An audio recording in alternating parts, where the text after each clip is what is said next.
have I met him yet? No, dear, not yet. Are the biscuits good? Bully! Would you like another biscuit, Mrs. Harper? No, I'll have no appetite for dinner now. I always eat too many of your biscuits just to taste that lovely jam. But you haven't tried the prince. We always put a little apple in it to take the tartness out. Thank you. We'll send you over a jar. No, you keep it here so I can be sure of having your biscuits with it. I do hope they don't make us use that imitation flour again. I mean, with this war trouble, it may not be very charitable of me, but I've almost come to the conclusion that this Fidel Castro is not a Christian. If only Cuba were on another planet. Cuba, sir! Yes, Teddy? Point your gun the other way! Teddy? To the west! There's your danger! There's your enemy! Japan! Teddy! Nowhere, Debbie! Not so much talk about the war, more about the canal. No, let's not talk about war. Would you like another glass of tea, dear? No, thank you, Aunt Abby. Mrs. Harper? No, thank you. I must admit, Miss Abby, the war and that violence seem far removed from these surroundings. It is peaceful here, isn't it? Yes, peaceful, the virtues of another day. They're all here in this house. The gentle virtues that went out with candlelight, good manners, and low taxes. It's one of the oldest houses in Miami. It's just as it was when Grandfather Rooster built and furnished it, except for the electricity, and we use it as little as possible. It was Mortimer who persuaded us to put it in. Yes, your nephew, Mortimer, seems to live only by electric light. The poor boy has to work so late. I understand he's taking Elaine with him to the theater again tonight. Teddy, your brother Mortimer will be here a little later. Delighted. We're so happy it's Elaine Mortimer takes to the theater with him. Well, it's a new experience for me to wait up until 3 o'clock in the morning for my daughter to be brought home. Oh, Mrs. Harper, I hope you don't disapprove of Mortimer. We'd feel so guilty if you did, Sister Martha and I mean, since it was here in our home that your daughter met Mortimer. I know, Miss Abby, so I'll say immediately that your nephew Mortimer is to be quite the worthy gentleman, but I must also admit that I've seen the growing intimacy between him and my daughter with some trepidation for one reason, Miss Abby. You mean his stomach, Mrs. Harper? Stomach? His dyspepsia bothers him so, poor boy. No, Miss Abby, I'll be frank with you. I'm talking of your nephew's unfortunate connection with the theater. The theater? Oh, no, Mrs. Harper. My Mortimer writes for the Miami newspaper. I know, Miss Abby, I know, but dramatic critics are constantly exposed to the theater, and I don't doubt that some of them do develop an interest in it. Well, not Mortimer. You need have no fear of that. Why, Mortimer hates the theater. Really? Oh, yes, he writes awful things about it. But you can't blame him, poor boy. He was so happy writing about real estate, which he really knew something about. And then they just made him take this terrible night position. My. But as he says, that theater can't last much longer. Yes, I think if we give it another year or two, perhaps. Oh, now who do you suppose that is? No, Teddy, I'll go. Oh.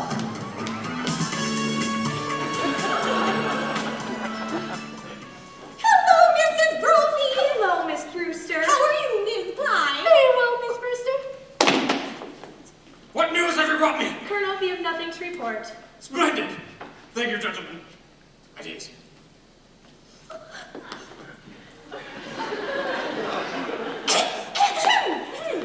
You know Mrs. Harper, Dr. Harper's wife? Oh, yes. Hello, Mrs. Harper. We've just come for the toys for the Christmas fund. Oh, yes! That's splendid work you ladies do, fixing up discarded toys to give to poor children. A happier Christmas. You know, it gives us something to do when we have to sit around the station. You get tired playing cars, and then you start cleaning your gun, and the first thing you know, you shot yourself in the foot. Teddy, would you go upstairs and get that big box out of your Aunt Martha's room? How is Mr. Brophy doing? Mr. Brophy's been quite ill. George! Yes, oh, I'm sorry to hear that. he's doing a little bit better now. He's a little weak still, though. I'm going to get you some beef broth to take to him.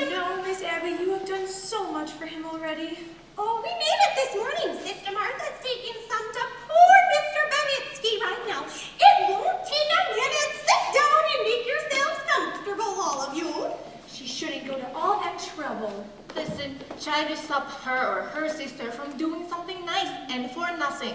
They don't even care how you vote. Well, if I know what pure kindness and absolute generosity are, it's because I'm one of the Brewster sisters. Colonel, you promised us you wouldn't do that anymore. But I have to call a cabinet meeting to get the release of those supplies. He used to blow that bugle in the middle of the night. The neighbors raised Cain with it. They're a little afraid of him anyways. He's quite harmless. Oh, suppose he does think he's Teddy Roosevelt. There's a lot worse people he could think he was. Yeah, darn shame nice down like that hatching a cuckoo.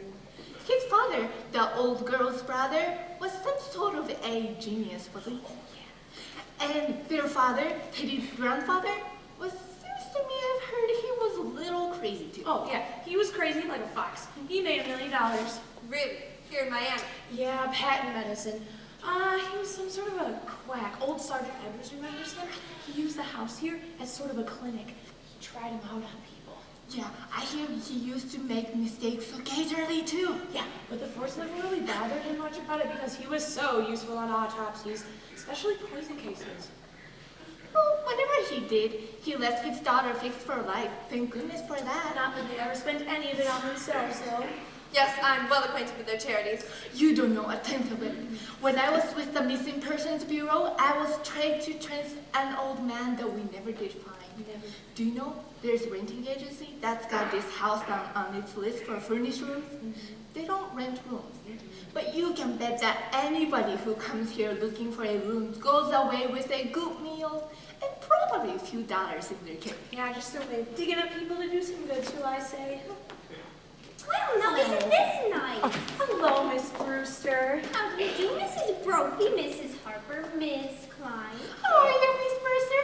We just dropped in to get the Christmas toys. Oh, yes, Teddy's Army and Navy. They wear out. They're all packed. Oh, no, the Colonel's already up after them. Seems he has to get the cabinet's approval first, if you know what I mean. Yes, of course. I hope Mr. Brophy's better. Oh, he's doing very well, ma'am. You just went into the kitchen to get him some soup. Oh, yes. I just took some to a poor man who broke ever so many bones. Oh, Martha, you're back! How was Mr. Bonitsky? Well, dear, it's pretty serious, I'm afraid. The doctor was there. He said he's going to amputate in the morning.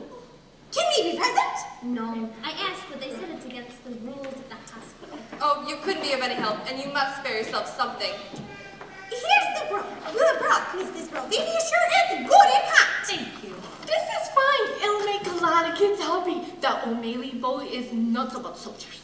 That's General Miles. I've retired. What's this? The Oregon? Teddy, dear, put it back. But the Oregon goes to Australia. No, Teddy. No, I've given my word to Fighting Bob Evans. But Teddy. What's the difference? Why can't you get that? We'll run along now, and thank you very much. Oh, not at all. Goodbye. Well, I must be going along. Before you go, Mrs. Charge! Charge the buckos! The Blackhawks? The stairs are always San Juan Hill. Have you ever tried to convince him that he wasn't Teddy Roosevelt? Oh, no. Oh, he's so happy being Teddy Roosevelt. Well, once, a long time ago, remember, Martha? We thought if he could be George Washington, things might change for him. But then he stayed under his bed for days and just wouldn't be anybody. And we'd so much rather he be Mr. Roosevelt than nobody. Well, if he's happy, and what's more important, you're happy. You'll see that he signs these papers. What are they? Mrs. Harper has made all the arrangements for Teddy to go to the Happydale Sanitarium after we pass on. Well, why should Teddy sign any papers now? Well, if the Lord should take you two suddenly away, perhaps we couldn't convince Teddy to commit himself. And that would mean a very unpleasant legal procedure. Mr. Witherspoon understands they're to be filed away until the time comes to use them. Mr. Witherspoon, who's he? He's the superintendent of Happydale. Mrs. Harper has arranged for him to drop by tomorrow or the next day to meet Teddy. Well, I must be running along, or Elaine will be here looking for me. Give our love to Elaine, and Mrs. Harper, please don't think harshly of Mortimer because he's a dramatic critic.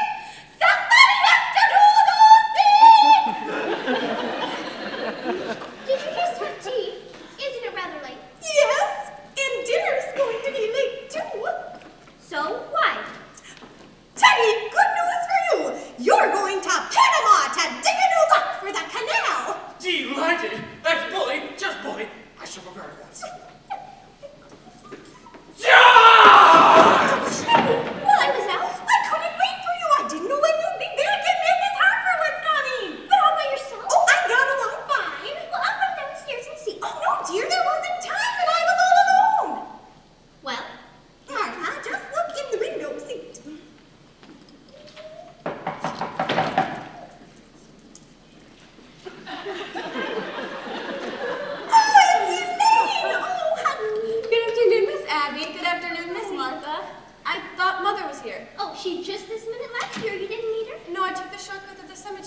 Mortimer hasn't come yet? No, dear. Oh, he asked me to meet him here. Do you mind if I wait? Not at all. Yes, won't you sit down? But we really must talk to Mortimer about doing this to you. Doing what? Well, he was brought up to know better. When a gentleman is taking a young lady out, he should call for her at her house. Oh, there's something about calling for a girl at a parsonage that discourages any man who doesn't embroider. But he's done this too often. We're going to have to speak to him. Oh, please don't. After a young man whose idea of nightlife was to take me to prayer meeting, it's nice to go to the theater almost every night of my life. Well, it's comforting to us too, dear, because if Mortimer has to see some of these shows he has to see, at least he's sitting next to a minister's daughter. Oh, my goodness, Elaine, what you must think of us not having tea cleared away by this time. Don't bother with anything in the kitchen until Mortimer comes, then I'll help you. Mortimer should be here any minute now. Yes, Mother must have been surprised not to find me at home. I'd better run over and speak with her. It's a shame you missed her, dear. If Mortimer comes, you tell him I'll be right back. Hello, Mort. Hello, Elaine. Hello, Aunt Martha. Abby, Mortimer's here. Were you going somewhere? I was just going over to tell Mother not to wait up for me tonight. Oh, I didn't know that was still being done even in Miami. Hello, Mortimer. Hello, Aunt Abby. How are you, dear? All right, and you look well. You haven't changed much since yesterday. My goodness, it was yesterday, wasn't it? We sure are seeing a lot of you lately. Well, come sit down, sit down. Oh, Abby, haven't we things to do in the kitchen? Huh? You know, the tea things. Oh, yes, the tea things. Well, you two just make yourselves at home. Just Make yourselves at home. Well, can't you take a hint? No, that was pretty obvious. A lack of inventiveness, I should say. Yes, that's exactly what you would say. Where do you want to go for dinner? I don't care, I'm not very hungry. Well, I just had breakfast. Suppose you wait until after the show? But that'll make it pretty late, won't it? Not with a little stinker we're seeing tonight. From what I've heard about it, we'll be at Blake's by 10 o'clock. You ought to be fair to these plays. Are these plays fair to me? I've never seen you walk out of a musical. That musical isn't opening tonight. No? Darling, you'll have to learn the rules. With a musical, there are always 4 changes of title and 3 postponements. They liked it in Orlando, but it needs a lot of work. Oh, I was hoping it was a musical. You have such a light mind. Not a bit. Musicals somehow have a humanizing effect on you. After a serious play, we join the proletariat in the bus, and I listen to a lecture on the drama. But after a musical, you take me home in a taxi, and you make a few passes. Now, wait a minute, darling. That's a very inaccurate piece of reporting. Although I will admit, it wasn't until after the Berman play you told me I had authentic beauty, and that's a heck of a thing to say to a girl. It wasn't until after our first musical you told me I had nice legs, and I have to. For a minister's daughter, you know a lot about life. Where'd you learn it? In the choir loft. I'll explain that to you sometime. The close connection between romanticism and religion. Religion never gets as high as the choir loft. Which reminds me, I better run over and speak with Mother. I've never been able to rationalize it. What? My falling in love with a girl who lives in Coral Way. Falling in love? You're not stooping to articulate, are you? The only way I can regain my self-respect is to keep you in South Beach. Did you say keep? No. I've come to the conclusion that you're holding out for the legalities. I can afford to be a good girl for quite a few years yet. And I can't wait that long. Where could we be married in a hurry? Say, tonight? I'm afraid Father will insist on officiating. Oh, no. I'll bet he can make even the marriage service sound pedestrian. Are you by chance writing a review of it? Forgive me, darling. It's an occupational disease. I may give that play tonight a good notice. No, darling, don't pretend you love me that much. Be sure to tell your mother not to wait up tonight. I think I better tell her to wait up. I'll telephone Winchell to publish the banns. Nevertheless. All right. Everything formal and legal. But not later than next month. Darling, I'll talk it over with Father and set the date. No, we'll have to see what's in rehearsal. There'll be a lot of other first nights in October. Hello, Mortimer! How are you, Mr. President? Bully! Thank you, just bully. What news have you brought me? Just this, Mr. President. The country is squarely behind you. Yes, I know. Isn't it wonderful? Well, goodbye. Goodbye. Where are you off to, Teddy? Panama. Panama's the cellar. He digs locks for the canal down there. You're so sweet with him, and he's very fond of you. Well, Teddy was always my favorite brother. Favorite? Were there more of you? There's another brother, Jonathan. I've never heard of him. Your aunt's never mentioned him. No, we don't like to talk about Jonathan. He left Miami very early, by request. Jonathan was the kind of boy who liked to cut worms in two, with his teeth. What became I don't know. He wanted to become a surgeon like grandfather, but he wouldn't go to medical school first, and his practice got him into trouble. Are you two going to be late for the theater? No, we're skipping dinner. We won't have to start for half an hour. Oh, well, in that case, I'll leave you two alone together again. Don't bother, darling. I'm going to run over and speak with Mother. Before I go out with you, she likes to pray over me a little. I'll be right back. I'll take the shortcut to the cemetery. If the prayer isn't too long, I'd have time to lead you beside distilled waters. Mortimer, that's the first time I've ever heard you quote the Bible. We knew it would be a good influence on you. Oh, by the way, I'm going to marry her. What? Oh, darling! Martha! Martha, I got the most wonderful news for you. Mortimer and Elaine are going to be married. We always hoped it'd happen just like this. Elaine must be the happiest girl in the world. Happy? Just look at her leaping over those gravestones. Say, what's that? What's what, dear? See that statue there? That's a Horontanida carnina. No, dear, that's Emma B. Stout ascending heaven. No, standing on Mrs. Stout's left ear. That bird. That's a red-crested swallow. I've only seen one of those before in my life. I don't know how you can be thinking about a bird at a time like this, what with Elaine and the engagement and everything. It's a vanishing species. Thoreau was very fond of them. By the way, I left a large envelope around here last week. It was one of the chapters of my book on Thoreau. Have you seen it? Well, if you left it here, it must be somewhere. Well, what are your plans? When are you going to be married? Is there anything else you can tell us about Elaine? Oh yes, Elaine thought it was brilliant. What was, dear? My chapter on Thoreau. Well, when Elaine gets back, I think we ought to have a little celebration. We must drink to your happiness. Martha, do we have any of that Lady Baltimore cake left? Yes. And I'll open a bottle of wine. To think it happened in this room. Now where could I have put that? Well, with your fiancé sitting beside you tonight, I do hope that theater will be something you can enjoy for once. Perhaps it will be something romantic.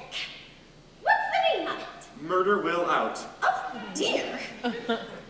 When the curtain goes up, the first thing you'll see will be a dead body.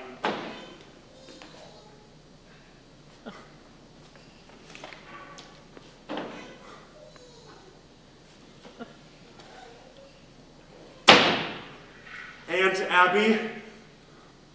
Yes, dear. Aunt Abby, you were going to make plans for Teddy to go to that sanitarium. Happy Dale? Yes, Mrs. Harper was here today. She dropped off the papers for Teddy to sign. Here they are. He's got to sign them this minute. That's what Mrs. Harper thinks. Then there won't be any legal difficulties after we pass out. He's got to sign them right away. He's down in the cellar. Get him up here, right away. There's no such hurry as that, dear. No, when Teddy gets working on the canal, you can't get his mind on anything else. Teddy's got to go to Happy Dale now, tonight. No, dear, that's not till after we're gone. Right away, I tell you. Right away. Whatever, what's the matter with you? Why, as long as we live, we will never be separated from Teddy. Listen, darlings, I'm frightfully sorry, but I have some shocking news for you. Now, we've all got to try to keep our heads. You know, we've sort of humored Teddy because we thought he was harmless. Why, he is harmless. He was harmless. That's why he has to go to Happy Dale. Why he has to be confined. Mortimer, what have you suddenly turned against Teddy? Your own brother. You've got to know sometime. It might as well be now. Teddy's killed a man. Nonsense, dear. There's a body in the window seat. Yes, dear, we know. Of course we do. But it has nothing to do with Teddy. Now, Mortimer, just forget about it. Forget you ever saw that gentleman. Forget? We never dreamed you'd peek. But who is he? His name's Hoskins. Adam Hoskins. That's really all I know about him. Except that he was a Methodist. That's all you know about him? Well, what's he doing here? What happened to him? He died. Aunt Martha, men don't just get into window seats and die. No, Mortimer, he died first. Well, how? Oh, Mortimer, don't be so inquisitive. The gentleman died because he drank some wine with poison in it. How did the poison get in the wine? Oh, well, we put it in the wine because it's less noticeable. When it's in the tea, it has a distinct folder. You put it in the line? Yes, and I put Mr. Hoskins in the window seat because Mrs. Harper was coming. So you knew what you'd done. You didn't want Mrs. Harper to see the body? Well, not at tea, dear. That wouldn't have been very nice. Now, Mortimer, you know the whole thing, so just forget about it. I do think Martha and I have a right to our own little secrets. Oh, and don't you tell Elaine. Oh, Abby, while I was out, I dropped in on Mrs. Schultz. She's feeling much better, but she'd like us to watch Junior again. We must do that tomorrow or the next day. Yes, but this time he's not going to get us to watch the television set, and we are not watching that MTV.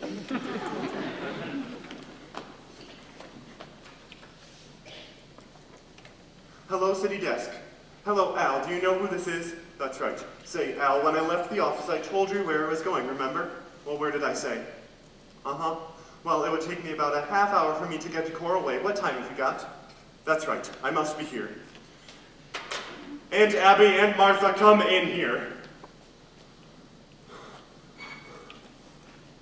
What are we going to do? What are we going to do? What are we going to do about what, dear? There's a body in there. Yes, Mr. Hoskins. Well, good heavens, I can't turn you over to the police, but what am I going to do? Well, for one thing, dear, stop being so excited. And for pity's sake, stop worrying. We told you to forget the whole thing. Forget, my dear Aunt Abby, can't I make you realize that something has to be done? Mortimer, you behave yourself. You're too old to be flying off the handle like this. But Mr. Hotchkiss! Hoskins, dear. Well, whatever his name is, you can't leave him there. No, we don't intend to, dear. No, Teddy's downstairs now, taking a walk. You mean you're going to bury Mr. Hotchkiss in the cellar? Of course, that's what we did with the others. No, you can't bury Mr. Others. The other gentleman. When you say others, do you mean others, more than one others? Yes, let's see, this is 11, isn't it, Abby? Oh, no. This makes 12. Oh, I think you're wrong, Abby. This is only 11. No, because when Mr. Hoskins first came in, it occurred to me that he would make an even dozen. Well, you really can't count the first one. Oh, but I was counting the first one, so that makes 12. Hello? Oh, hello, Al. My, it's good to hear your voice. Well, anyway, they're all down in the cellar. Oh no, Al, I'm so Brezilarch. I just called you because I was feeling a little pirandello here. You wouldn't know. Al, look, you've got to get a hold of George. He's got to review the play tonight. I can't make it. No, Al, you're wrong. I'll tell you all about it tomorrow. Well, George has got to cover the play tonight. This is my department and I'm running it. You get a hold of George. No, let's see. Where were we? 12? Yes, Abby thinks we should count the first one, and that makes 12. All right, what's the first one? Mr. Midgley, he was a Baptist. Of course, I still don't think we can claim full credit for him, because he just died. What Martha means is without any help from us. You see, he came here looking for a room. It was right after you moved to South Beach. And it didn't seem right for that lovely room to go to waste when so many people needed it. He was such a lonely old man. All his kith and kin were dead, and it left him so forlorn and unhappy. We felt so sorry for him. And then when his heart attack came and he sat dead in that chair, looking so peaceful, remember, Martha? We made up our minds, then and there, that if we could help other lonely old men to that same peace, we would. He dropped dead right in that chair? How awful for you.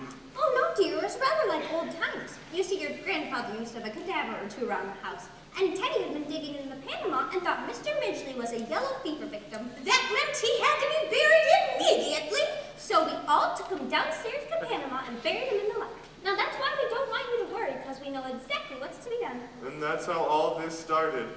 That man coming in here and dropping dead. Of course, we realized we couldn't count on that happening again, so... Well, you remember those jars of poison up in Grandfather's laboratory? Been there all these years. And you know your Aunt Martha's knack for mixing things. You've eaten enough of her particularly. Well, for a gallon of elderberry wine, I take a teaspoon of arsenic, a half a teaspoon of strychnine, and a pinch, just a pinch of cyanide. Should have quite a kick. Why, yes! In fact, one of our gentlemen found the time to say, "Oh, delicious!" Well, Abby, I better see about things in the kitchen. Ah, yes, we will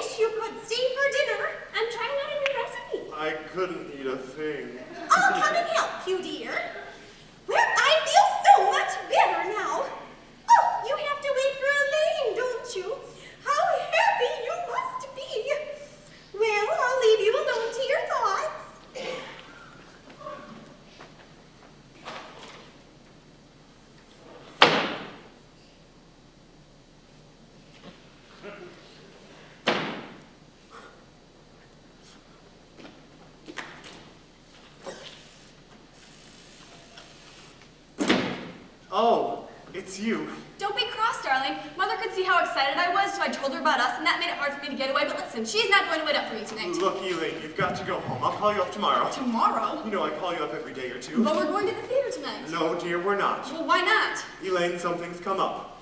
What, darling? Mortimer, you've lost your job? No, I haven't lost my job. I'm just not covering that play tonight. But I've got to know what's happened. Certainly you can tell me. No, dear, I can't. But if we're going to be married... Married? Have you forgotten that not 15 minutes ago you proposed to me? I did? Oh, yes. Well, as far as I know, that's still on. Now you run along home, Elaine. Listen, you can't propose to me 1 minute and then throw me out of the house the next. I'm not throwing you out of the house. Will you get out of here? No, I won't get out of here. Not until I've had some kind of explanation. Elaine! Mortimer? Hello? Oh, hello, Al. Can I hold on a minute? All right, it's important, but it can wait a minute. Look, Elaine, you're a sweet girl and I love you, but I have something on my mind right now and I want you to go home and wait until I call you. Don't try and be masterful. When we're married and I have problems to face, I hope you're less tedious and uninspired. And when we're married, if we're married, I hope I find you adequate. Elaine! Elaine! Hello? Hello, Al? Hello? That's Hello, the Al? doorbell, dear, not that telephone. Oh, come in, come in. I understand you have a room to rent. Yes, won't you come in? Are you the lady of the house? Yes, I'm Miss Brewster. And this is my sister, another Miss Brewster. My name is Gibbs. Oh, how do you do? Won't you sit down? I'm sorry, we were just getting ready for dinner. Hello, let me talk to Al again. City desk. Al, city desk. What? I'm sorry, wrong number. May I see the room? Well, why don't you sit down a minute? Let's get acquainted. That won't do much good if I don't like the room. Is Miami your home? Haven't got a home. Live in a hotel. Don't like it. Hello, city desk. Are your family Miami people? Haven't got any family. All alone in the world? Yep. Well, Martha.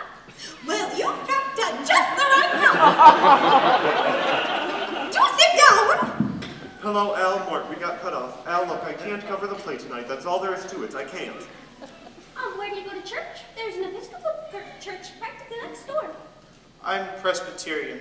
Used to be. What's George doing in Bermuda? Certainly, I told him he could go to Bermuda. It's my department, isn't it? Well, you've got to get somebody. Who else is there around the office? Is there always this much noise? Oh, he doesn't live with us. Look, Al, how about the office boy, the one we don't like? You look around the place. I'll hold on. I'd really like to see the room. It's upstairs. But won't you try a glass of our wine before we start off? Never touch it. Oh, we make this ourselves. It's elderberry wine. Elderberry wine. I haven't had elderberry wine since I was a boy. Thank you. Look, Al, there must be some printers around the place. How about the fellow who sent my copy? His name is Joe. He's the third computer from the left. But Al, he might turn out to be another Burns Mantle. Do you have your own elderberry bushes? No, but the cemetery's full of them. No, I'm not drinking, but I'm going to start now. Do you serve meals? We might, but first just see whether you like our wine. Whatever.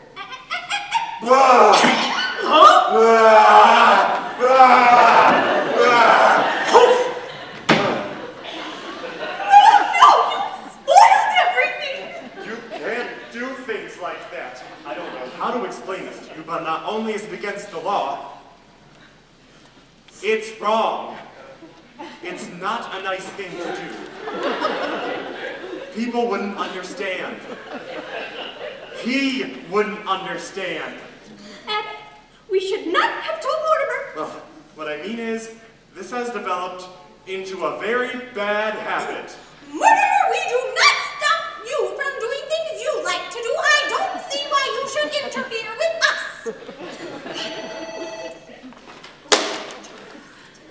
Hello? All right, I'll see the first act and I'll pan the heck out of it. But look, Al, you've got to do something for me. Get a hold of O'Brien, our lawyer, the head of our legal department. Have him meet me at the theater. Okay, you'll do this for me? Okay, I'm starting now. Look, I've got to go to the theater tonight. I can't get out of it. But before I go, will you promise me something? We have to know what it was first. I love you very much, and I know you love me. You know I'd do anything in the world for you, but I want you to do just this little thing for me. What do you want us to do? Don't do anything. I mean, Don't do any